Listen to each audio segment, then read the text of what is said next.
justament perquè els ajuntaments puguin contractar a personal en situació d'atur.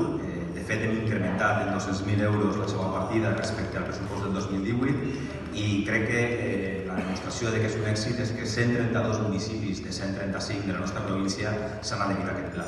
I, evidentment, si tants alcaldes consideren que volen participar és perquè és efectiu. I, en segon lloc, en aquesta àrea, justament esta setmana, presentàvem el programa Talent Rural, una col·laboració entre la Universitat Jaume I i aquesta institució, que el que busca és descentralitzar també la part acadèmica, que arriben les idees també als municipis i que no tot estigui centralitzat, i sobretot ficar damunt la taula que el talent humà i empresarial també es troba en els contextos rurals.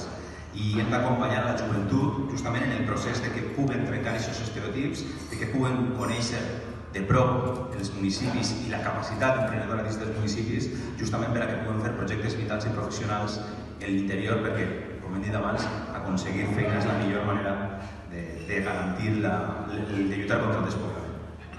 I si hem de treballar per trencar aquests estereotips, també hem de garantir que hi hagi serveis igualitaris dins de l'interior, i aquesta és la funció, sobretot, que m'ha correspost a mi, quan parlem de sostenibilitat, quan parlem de serveis.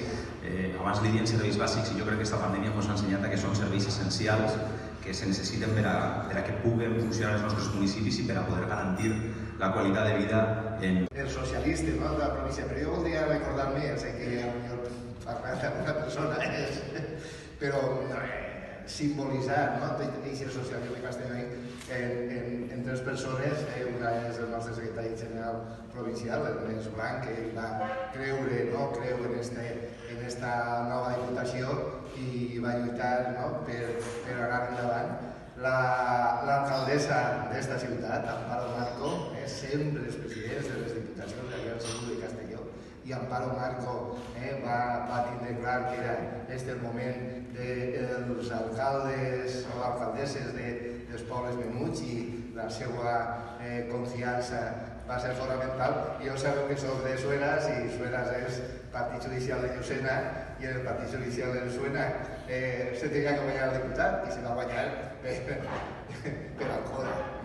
I Samuel Falomé, que és l'alcalde d'Alcora i el secretari general de la comarca, també va confiar molt en mi, i que volia recordar a aquestes tres persones i simbolitzar a tots els companys del Partit Socialista que van depositar en mi aquesta confiança. En veritat, quan parle l'últim, moltíssimes cases, una diputació que dona protagonisme als ajuntaments. I no ho diem, ho fem. Jo sé que si no faig alguna cita filosòfica, nosaltres se n'aniré un poquet de segur. No, és que és un terme un poc raro, no? Però és que moltes vegades els polítics, i per això nosaltres també ens critiqueu, fem el que se diu, en teoria del discurs, contradiccions performatives. Això de contradiccions performatives vol dir, tots ho saben, pressupost. A mi em pareix això, que és una responsabilitat i una eficàcia en la gestió digna de ressaltar.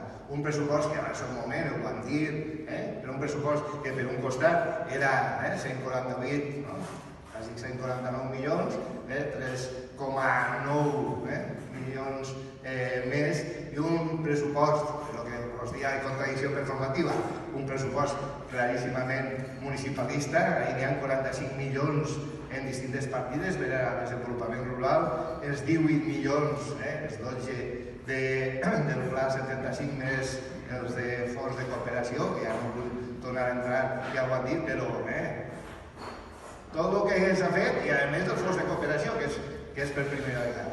Jo me pareix que mai els ajuntaments, a no ser que tinguin convenis singulars, mai els ajuntaments han rebut des d'aquesta Diputació Provincial tants diners.